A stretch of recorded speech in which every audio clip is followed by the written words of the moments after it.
Voilà, nous sommes avec monsieur Jean-Michel Gernoucher, qu'on ne présente plus, un grand spécialiste de la politique internationale, écrivain, professeur de journalisme, de géopolitique.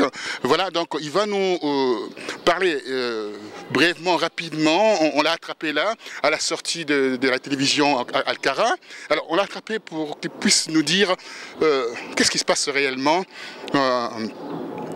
en Ukraine, dans la Grande Russie. Alors, qu'est-ce qui passe réellement là-bas? On voit la Russie au niveau de la Crimée, on voit Donetsk qui est aujourd'hui, comme on dit, séparatiste. Qu'est-ce qui se passe réellement? Alors, il se passe beaucoup de choses, c'est une situation assez complexe. Mais donc, on va essayer de simplifier. À propos de la Crimée, on a eu un processus d'autodétermination, c'est-à-dire le peuple criméen s'est prononcé par voie référendum, donc au suffrage universel, pour son indépendance, puis pour son rattachement à la Russie. Alors, c'est à tort, et même c'est tout à fait abusif, que la presse parle d'annexion. La Russie n'a pas annexé, puisqu'il y a eu ce processus, encore une fois, d'autodétermination. Les peuples ayant en principe le droit de disposer eux-mêmes, sauf à ce que la démocratie, mais c'est souvent le cas, soit à géométrie variable. Alors, il y a eu cette révolte, pour aller vite, cette révolte du Maïdan qui a démarré en novembre. C'est une révolte qui est au départ tout à fait légitime contre les abus du pouvoir, contre sa corruption, contre un pays qui économiquement ne décolle pas malgré ses richesses, ses grandes richesses, richesses agricoles, richesses industrielles et autres. Et donc qui a eu pour une forte partie de la population, notamment ukrainophone et non pas russophone, le désir d'être rattaché à l'Europe. Mais les choses ont rapidement dégénéré et on a bien vu que cette révolte du Maïdan a été très largement instrumentée, manipulée au profit d'autres intérêts.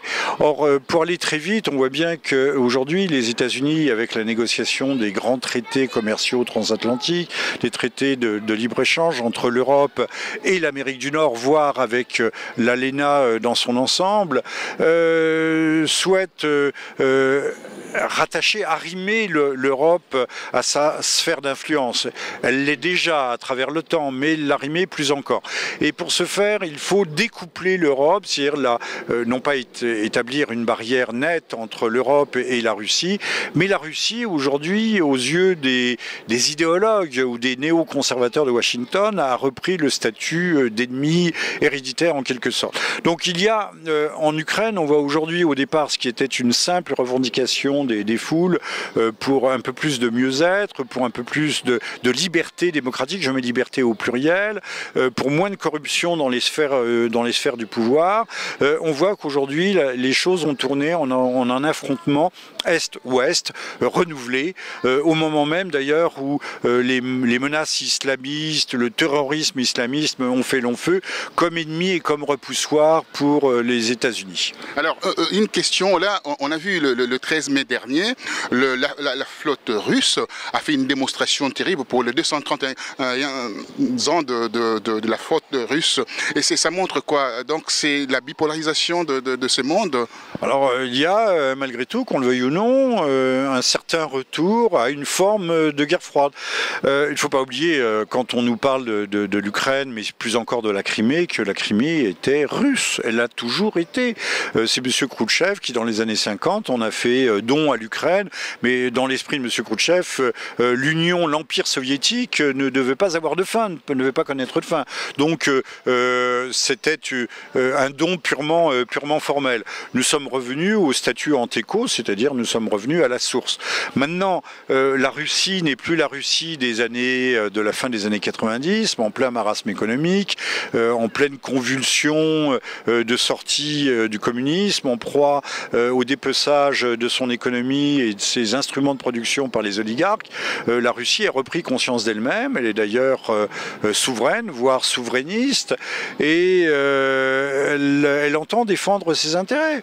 Et les intérêts sont, qu'on le veuille ou non, battus en brèche par les États-Unis, qui ont installé, sous couvert de contrer des missiles iraniens, installé une non pas une barrière, mais une ceinture antimissile autour de la Russie et qui la menace directement. Donc les Russes, sans outrance et avec beaucoup de prudence, aujourd'hui essayent de contenir cette poussée occidentaliste vers l'Est. Alors on voit la Russie craint aujourd'hui l'étranglement de la Russie par rapport à l'OTAN, parce que l'OTAN met ses bases partout. C'est la réplique de Poutine, c'est qu'on a vu derrière. L'OTAN pousse ses pions vers l'Est. Maintenant, les grandes bases de l'OTAN ne sont plus en Allemagne. Autrefois, l'Allemagne fédérale, elles sont au Kosovo, le fameux camp Bondsteel. Il ne faut pas oublier quand même que la Russie avait tendu la main à l'Occident. Elle continue d'ailleurs à le faire. Les liens sont très forts, sont très puissants avec l'Europe de l'Ouest. Et la Russie avait même demandé à engager une procédure, un processus d'adhésion à l'OTAN. Et bien sûr, cette politique de la main tendue n'a obtenu qu'une fin de non-recevoir. Je trouve que le président Poutine est très prudent dans cette affaire. Comme vous le savez, dimanche 25 mai, des élections présidentielles ont eu lieu en Ukraine, moins le Donbass, c'est-à-dire moins 7 millions et demi d'Ukrainiens mais russophones, donc ce qui limite la portée de ces élections. Et le président Poutine a fait immédiatement savoir qu'il accepterait le dialogue, qu'il reconnaîtrait la nouvelle présidence et le pouvoir qui en sortira, puisqu'il faut maintenant organiser les élections législatives si on veut donner une base institutionnelle et constitutionnelle solide à cette élection.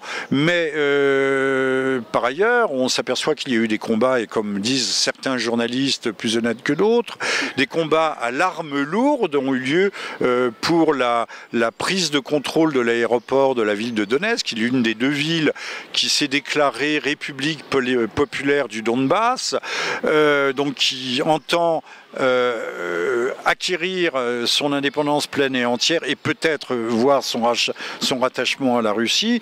Donc entre les discours apaisants du nouveau président, qui est un oligarque par ailleurs, un maître chocolatier qui entend aujourd'hui peut-être rétablir l'équilibre, la paix civile, mais qui en même temps continue d'envoyer ses troupes contre la dissidence, toujours qualifiée de terroriste, ce qui ne risque pas d'apaiser les choses véritablement. Alors, on revient par rapport aux élections. Vous avez parlé des élections. Moi, je pars un peu plus loin. Enfin, c'est dans la région toujours géostratégique.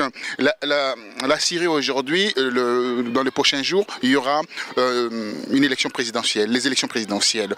Il y a trois candidats en lice, y compris Bachar al-Assad. Que voyez-vous par rapport à ça? Pendant la guerre, pendant la rébellion, on fait les élections? Alors, avant que le printemps syrien, entre guillemets, n'éclate, Damas avait organisé un vote constitutionnel. Personne n'avait rien trouvé à y redire, sauf que, comme par hasard, lorsque c'est le pouvoir central syrien, à Damas, qui organise ce type d'élection, c'est, pour reprendre la formule de M. Hollande, formule relative aux dernières élections de Donetsk et de Slaviansk, elles sont nulles et non avenues. Vous savez qu'il y a eu ces référendums pour se prononcer pour l'indépendance de ces deux républiques populaires du Donbass, ou si vous préférez, du sud-est de l'Ukraine. Nul et non avenu. Donc d'entrée de jeu, quoi que dise ou quoi que fasse M. Assad, tout sera toujours mauvais. Alors c'est vrai que la totalité, mais comme dans le cas de l'Ukraine, la totalité du territoire et de la population syrienne ne pourra pas se prononcer, puisque la Syrie est toujours un territoire de guerre, mais toujours est-il qu'on montre qu'il y a une volonté d'ouverture, de rebattre les cartes, qui en temps ordinaire devrait être saluée et encouragée. Après tout, le le monde occidental devrait envoyer l'ONU, même l'OTAN, pourquoi pas, envoyer une foultitude d'observateurs et de dénoncer les fraudes s'il y en a ou la mauvaise organisation. A contrario, on voit bien que les ressortissants syriens en France n'ont pas le droit, se voient interdire le droit d'aller voter dans leurs locaux diplomatiques, qui en France, l'ambassade est officiellement fermée, mais elle reste ouverte puisqu'elle abrite la représentation syrienne à l'UNESCO. Mais donc ils n'ont pas le droit de voter. Donc on voit bien que la démocratie, c'est quand même quelque chose d'assez extraordinaire. Elle est bien soi-disant chez soi, mais elle est très mal chez les autres, et elle est surtout vraiment à géométrie variable. Alors on voit, il y a des manœuvres militaires entre les États-Unis, donc l'OTAN, et l'Israël, la France, par rapport à ce qui va se passer en Syrie. Est-ce qu'on voit à travers ça aussi l'ambassadeur de la Syrie qui a été expulsé à Hamas en Jordanie. Oui. Alors, que voyez-vous par rapport à tout cela? Et puis, quant au plateau de Golan, on voit le membre de Hezbollah qui s'active. C'est une poudrière, la zone. Alors, il est clair que la rébellion, qui est quasi inexistante, tant elle est divisée et morcelée, qui est dominée par les forces salafistes ou takfiristes, qui sont toujours plus ou moins soutenues ou financées par les monarchies wahhabites, peut-être aujourd'hui beaucoup moins par le Qatar, qui est rentré dans le rang à la demande des États-Unis, mais toujours est-il, mais il y a toujours comme acteurs principaux la Turquie de M. Erdogan, qui est une Turquie, qu'on le veuille ou non, une Turquie idéologique, qui n'est pas une Turquie pour tout le monde. Cela reste, vous avez bien dit, cela reste une poudrière et toutes les options sont toujours sur la carte, sur la table. Monsieur Fabius, notre ministre des Affaires étrangères, s'est plaint il y a quelques jours que le 21 août, Monsieur Obama ait renoncé à l'intervention militaire. Mais cette option, encore une fois, reste à l'ordre du jour.